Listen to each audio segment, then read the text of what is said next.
Hey, Adam Culbertson here. September is Suicide Prevention Awareness Month. We just want you to know that if you're struggling, there is help. All of us here at Microphones and Monsters care and want you to find the help that you deserve.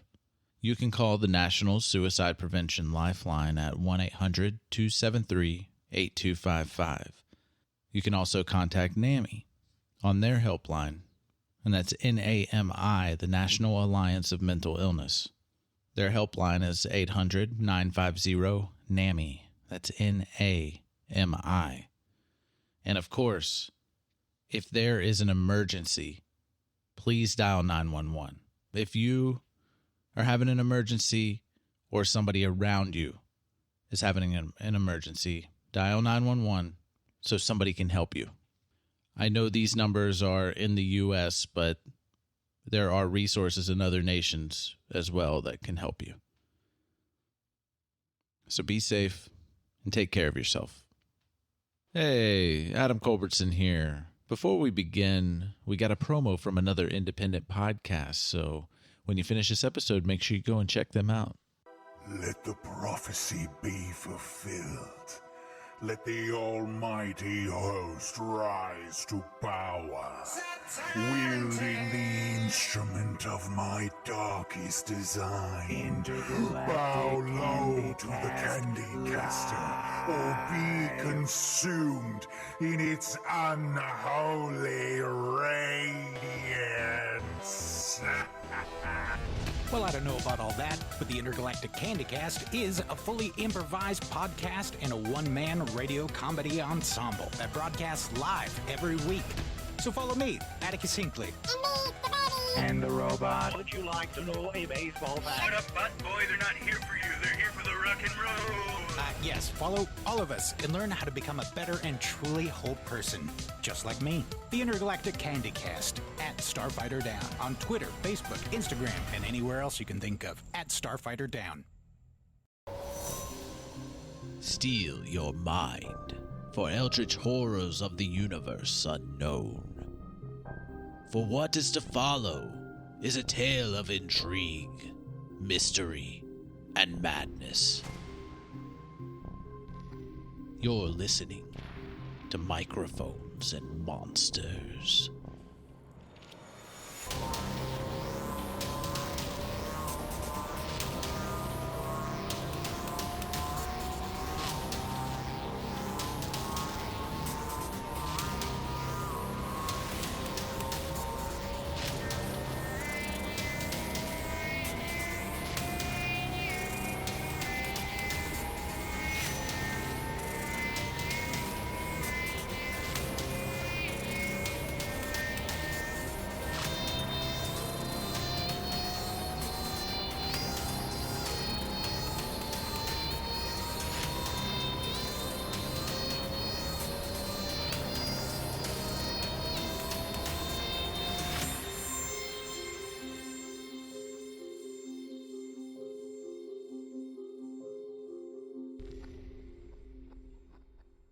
So to start off, we do have a guest host, a guest player, Atticus Hinkley. Hello. Go ahead. Introduce yourself. Introduce your show.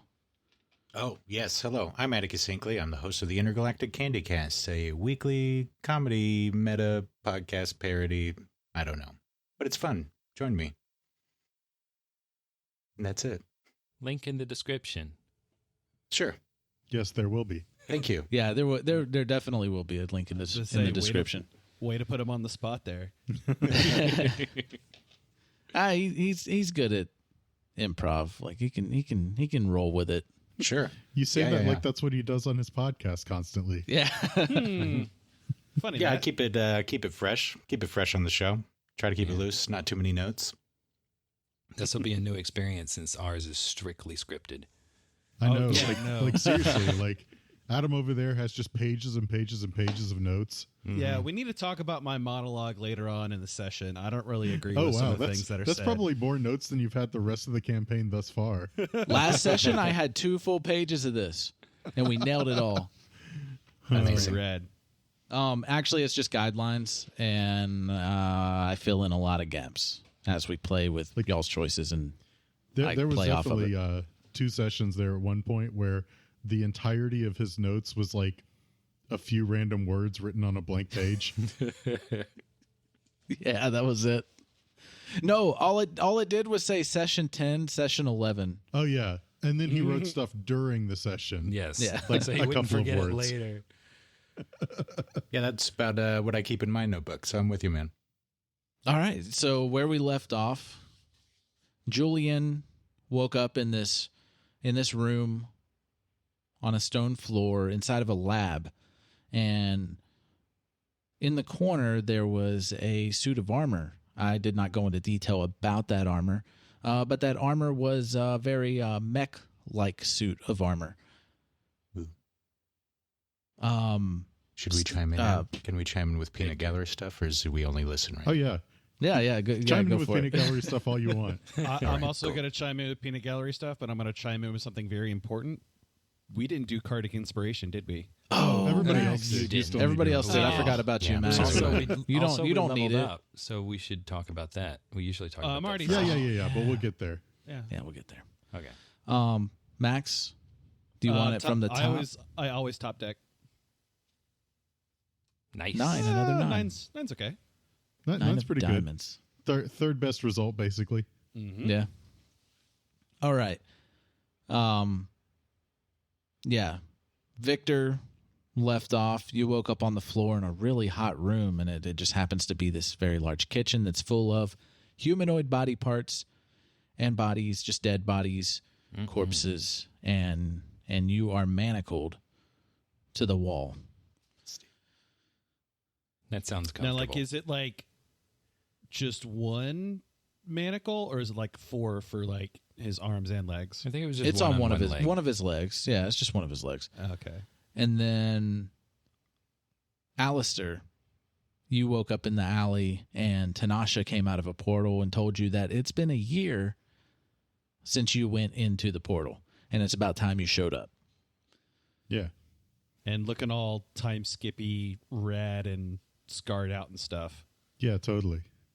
Now, I mean, obviously, you have to have scars in time skips. Otherwise, it's not a time skip. It's the only way to show Yeah. that you've had his time skip is you have to scar yourself up. Yeah, you got Absolutely. it. Everyone knows. Her fluorescent pink hairless skin is covered in scars, and she is missing her left eye, and it's just not even no eye patch. It's just that Oh yeah. that Missing flesh. eye is the ultimate expression of time skip. Yes, Is there a streak of exactly. gray hair? Like a streak of gray hair anywhere?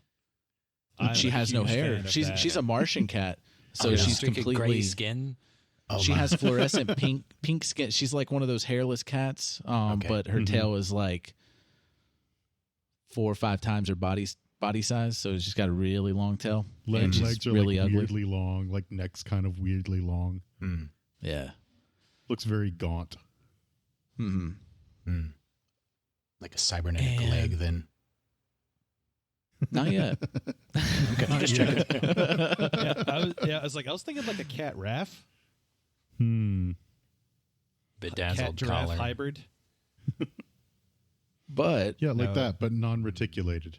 y'all did get a full rest, and you leveled up from your experience from the encounter with the theater, running through the streets from crazed Darkwellians and crazed crypt folk, and your encounter with the tattered Dalton in the seal room before that you went through guy. the portal. Hate that guy. Hate that guy. So let's go through and explain what you got as you got level 7. What's new for your characters? I'll go first because I think mine is the quickest because I basically only got 2 things. I've got, health, but I'm at 41 now, so that's not like super crazy. I did get this thing called Flash of Genius. So basically, when myself or another creature can see 30 feet from me, makes an ability check or a saving throw, I can, on reaction, add +4 to the roll, and I can do that 4 times for each long rest. Cool. And That's it? No new spells? I got another spell I could use for second level. So I can do it 3 second levels and 4 first levels. All right. All right, I'll go next. Okay. So I got another great health roll, another 10 HP, bringing me up to 55 max HP. You are the glass tank. Yeah.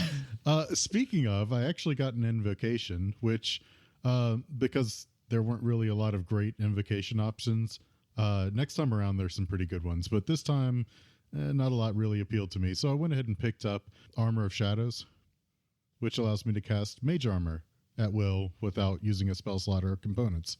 Oh, wow. Shit. So pretty much I'll just always have Mage Armor on. And that's a touch spell, so you could actually use your tail to reach out. I could use it for other people, yes. Mm-hmm. He could. Wow. I could. That is the key there. I could. But it lasts 8 hours a time, so I just have to basically do it to myself like 2 or 3 times a day to be fine. It actually brings my AC up to 15. Nice. So somewhat respectable. A lot better than 12. This is a lot better than 12. Mm-hmm. And other than that, I'm up to 4th level Warlock spells, so all of my Warlock spells are 4th level now. And I picked up the spell Confusion to add to the list of the things that might be useful here and there, but I'll probably never cast. Okay. Yeah, I think you're the tankiest Warlock ever. That is probably true. It's pretty accurate right now. All right. My turn? Go ahead. Yeah. Yeah. So Victor, level 7 monk, means he's got 7 key points, and his slow fall is now 35. Also picked up evasion, so can dodge out of the way of area effect spells. Means that if there's a dexterity saving throw required, then if successful, there is no damage, and if unsuccessful, it's only half damage of what it would have been. And then also got stillness of mind, so I can use an action to end an effect on me that's causing me to be charmed or frightened. Although that does not include dread, unfortunately. Nothing includes one other dread. change. Adam's aware of it. Do I want to reveal that one now or later? Or? I don't remember what it is. No. Yeah. Go ahead and talk about it, because we did kind of cover it in the finale. So Victor can now use the wrappings as a ranged attack up to 40 feet. And it can do either slashing or piercing damage, depending on how Victor tries to do it. What's the roll on it? What do you mean? It's basically like an extension of himself, so I'm letting him treat it as a monk weapon. Like his fist. Yeah. I don't think it would count as an unarmed, right? So it wouldn't count as part of flurry of blows. Oh, no. But it counts as a monk weapon. Yeah. Okay. And it hits just as hard as the butterfly sword does. So yeah, if it was monk weapon, then it would apply the flurry of blows thing. I think that's the whole point behind the monk weapon status. Yeah, that's what I was thinking. So he could use the ninja stars as flurry of blows too. I thought it was just unarmed, but I could be wrong. Flurry of blows. I don't know. I think that allows changed, me to make 2 unarmed strikes as a bonus action. That's what it says. It looks like that unarmed. changed, because it definitely used to, as far as I recall, in like 3.5. Yeah, but I guess that's different now. Yeah, so that would still just be the biting, clawing, punching, kicking type stuff. Mm-hmm. But yeah, that's a fun, interesting challenge. And Victor did not roll low on HP this time, and so Victor now has 40 whole HP. He's very proud of that in whatever way a fictional character can be proud of how many health points he has. I beat you out by 1. I'm sure everyone always beats Victor. It's fine. And I gave him no minimum on the wrappings, no minimum distance, so he can totally like Venom symbiote like that shit out. Yeah, no minimum, but it can only go up to 40 feet. Yeah. Okay. But that about wraps it up for me. Get it? But We keep doing that. It's a reflex at this point. All right. So we're going to start with Aleister because Aleister did end with dialogue going on with Tanasha. Tanasha is still there. I mean, mine was the main cliffhanger, I think. At least in my mind. Oh, okay. I mean, everybody's was, but I, there's a reason that Tanasha came to you. It's because I asked her questions, right? Yeah. And she went something like, "It's about time you showed up." Well, yes, although it is just now. I could suppose it's really been about as long as it could be. Look, I don't have long here. I have to go back in the portal soon. But you have to find the remnants. The remnants. The remnants of what? It's a group of people that are fighting against that tattered king here. Okay, they organized very quickly, I suppose. Well, it's been a year. Well, yes, but have you ever tried to organize people?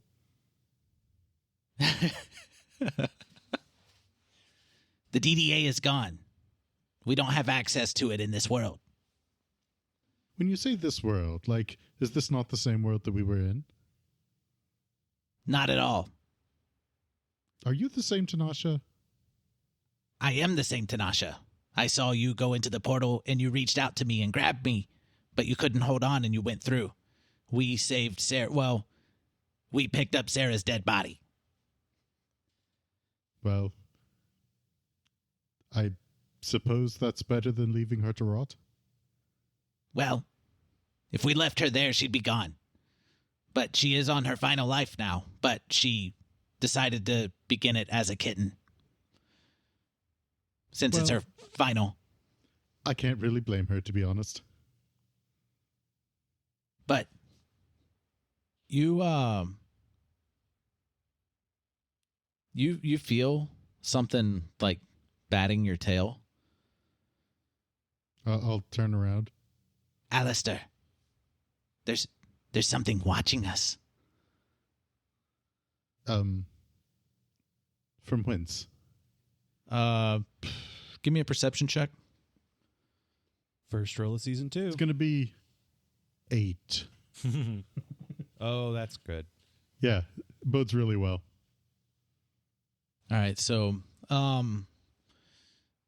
you sense like you like a shadow went over you, but as you look up, you don't see anything. Like something flew over you, kind of deal, but you don't see anything when you look up.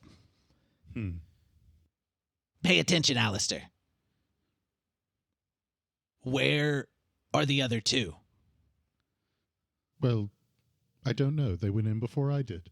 So I suppose that means they either are not in this place or they got here and already left. If they didn't show up with you, my suspicions are that they're not in a good place right now. Well, obviously, the best place is to be with me. But I gotta go. And you kind of notice that she's kind of phasing in and out. Like kind of like very Back to the Future. Kind of like fading in and out. I wasn't going to say it, but you did it first. Find Evangeline. Well, she'll lead you to the base. I can't talk to you anymore here. I'll see you in the chamber. And then she jumps into the portal and it disappears. The chamber? Remember who you are. The chamber? Well, I really hope this is self-explanatory. All right. Let's go to Victor. All right, so you woke up. You're in that kitchen, and you're just looking. All you smell is just the flesh and like just cooked flesh and everything. And I'm chained to the wall. And you're chained to the wall. Okay. Can I reach anything that would help me not be chained to the wall? Is there some sort of utensils around so I could pick a lock? Yeah, there's totally utensils and stuff around you. You still have all of your equipment on you. And yeah, start. How are you trying to get the manacle off of you? Well, I'll just bite my leg off, and then I'll be good to go. I mean, it'd work. Well, I guess I'll test it to see how strong it is. Like, I'll sort of get down there and sort of pull on it, see if like the wall or one of the links looks like it might give. Okay. Yeah, so you start tugging and you notice that as you start noticing that the stone is kind of crumbling where it's in the wall, mm-hmm. You hear somebody come into the kitchen. Oh, good. I guess I'll stop pulling on the chain and see who it is. Why aren't you cooking? I didn't know I was supposed to be cooking. I just woke up. Where'd you get those clothes? Like what's going on in here? I'm not sure. I'm a little confused right now. And this is another crypt folk, and he's wearing he's just wearing some normal clothes, really. Still the same style of clothes that you had seen in before where you used to live. You know, these bodies have to be prepared by dinner tonight for the assassins. So do your thing that makes it better, and we don't got time for this. Stop wasting time. Get to it, or you know the punishment. Okay, I'm sorry. I'll start cooking. And he leaves. Okay, good. On the next episode of Microphones, Monsters, and Munchies. So I guess Victor will just start preparing all the meals and just enjoy his new lot in life. Always wanted to be a chef. He led to become the most successful crypt folk chef that ever graced the land. Oh yes, they lauded me across the land while I was chained to the wall. Okay, so I'm gonna try to start pulling at that chain again. Just okay. Yeah. Give me a strength check. Okay. Do 15. All right, so you successfully pull the chain out of the wall, but the chain is still on you, attached to you. You got like a 20 foot of big ass chain attached to your ankle now. 20 feet of chain. Okay. Well, I guess that's better than just being stuck at the wall. Let's see. I guess being stealthy won't help with 20 feet of chain. Are there any windows to this room? Is it anything like that? There is the one door that other crypt folk came in and out of, and there is no windows. And no windows. No windows, 20 feet of chain on my ankle. Goodness gracious. Let me see what I've got on me. There is like a vent. A vent.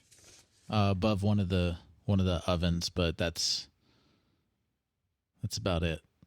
It's above the oven. It might be hot. Yeah. I was just thinking of any other things in the room. Yeah. Okay.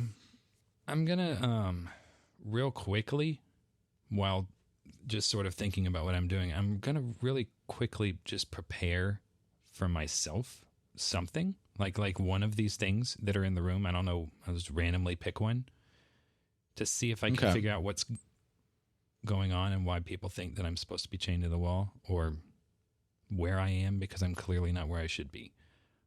So okay. Do that because cooking kind of helps clear my head, and hopefully it'll give me a little bit of time to figure out what I'm going to do so I can tell Victor to do it. Okay. All right. So I'll move on to Julian while you're eating, and then we'll come back with with that information. All right, Julian. Yeah, you're in that room. You see that mech suit of armor. You notice that in this lab, it's not like your chemist labs that you've had before. It's more gadgets. Like a workshop more. Yeah. Okay. And you have all your stuff. You're in your normal attire with your lab coat and everything. Does it look like it's been lived in or worked in, or is it like abandoned? Oh, it's basic. It looks like it's a home. Like it's a room. Like it's very large. You got your workshop. You got a bed. You got a little kitchen area and everything. Like it's all just in this one massive room. Okay. I'll sit up from the floor and kind of dust myself off. All right.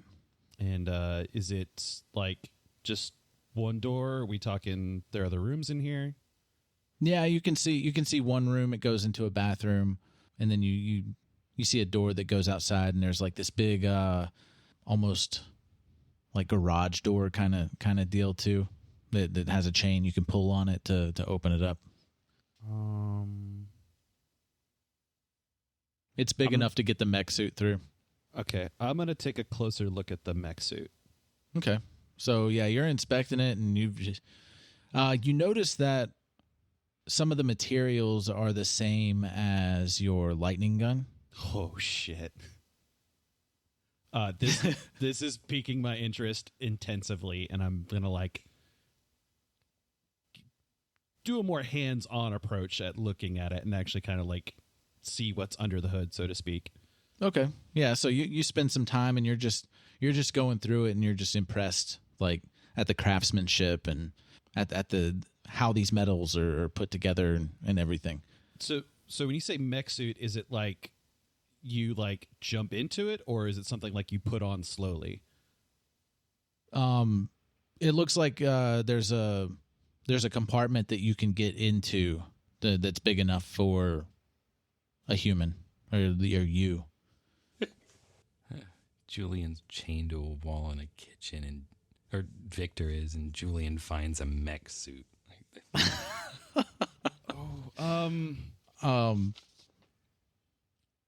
So yeah.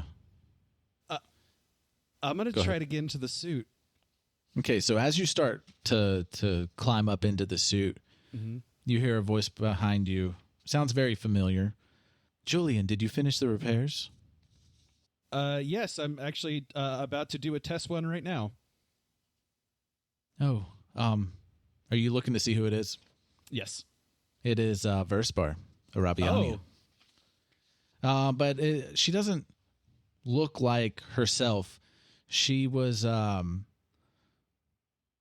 you always saw her before, which I don't know if I ever described what she looked like.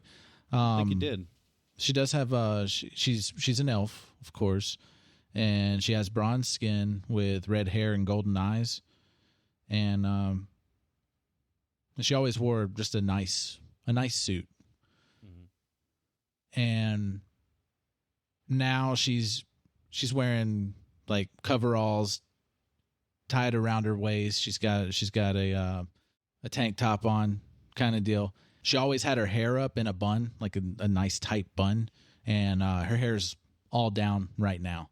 You've never seen her like that. She was always very professional before, and now she looks like she works in a car shop. Mm-hmm. Okay. Incredibly aroused. So, and that's me. That's not Julian. That's me, Max. That's a good look. But I guess I'll pause because I mean, there's literally only one other thing that makes me want to like just jump into this new tech I have no idea that looks like, but looks amazing. And I'll shoot a glance over at Vespar and say, Vespar, I don't remember coming here, and it's been quite a long time since, well, not a long time, but at least a couple weeks since I last saw you. It's been like a couple weeks or like a month, you think, since I came to Darkwell. Since you saw in your time, it hasn't even been a full month. It's been a couple weeks since you saw her when you went to save Gerbo. Mm-hmm. So what do you what are you on about, Julian? Like, I was in here like 30 minutes ago. I woke up on the floor, and you had time to shave. I told you that I didn't have a problem with the beard. Oh, what? Can I check in my face and see if like I mean, like you got some stubble at this point, but everything's still there, right? Yeah. He's okay. Like, why are you wearing that bloody jacket? Like, where's your jumpsuit? This is what I always wear. Okay, this is what's wrong with you? Well, it's funny you should say that. So, before me waking up on the stone floor, why are you talking like that? What is this? What are you on about? Are you feeling sick? Can you repeat that last part? Why are you talking like that? This is how I always talk. Did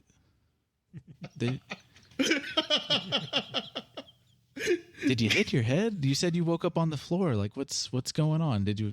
Oh yeah. Before I woke up on the floor, I was confronting Dalton Renfield, who turned out to be much more of a worse person than just a crappy politician. And then I jumped through a portal with two of my other coworkers, compatriots, tag-alongs, and I wound up here. And I don't know where here is, other than that it's a, impressive workshop. I'm going to look around just a quick second again. And the very extremely amazing looking mech suit, which we'll get to that in a second. But I don't know where this is. I'm assuming we're in Darkwell still. You notice her eyes get kind of big, and then she kind of stiffens up a little bit. She's like, "So, you just arrived here?" Where's here? Darkwell. Okay. How long has it been since you said 30 minutes, right? Yeah. Okay, how long have I been here since the 30 minutes?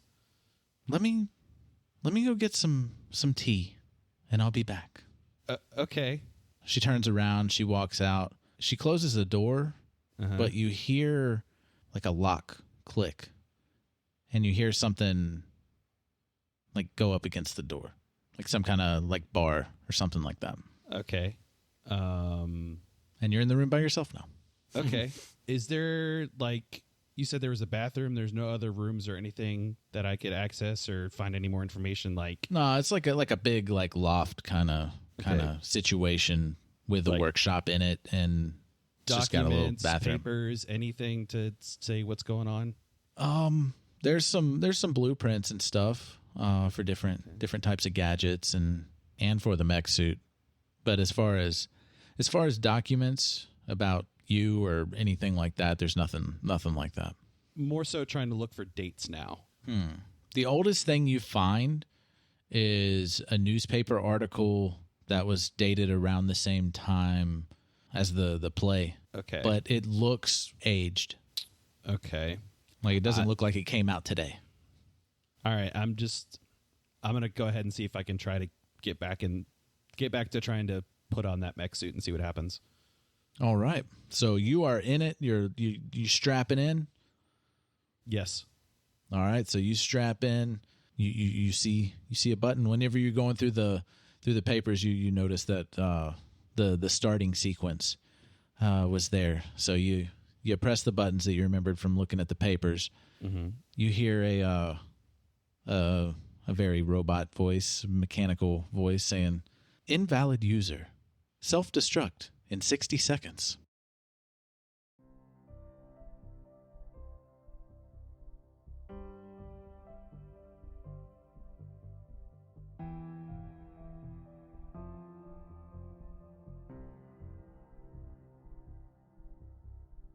Hey everybody, Adam Culbertson here, and welcome back to the story with Season 2.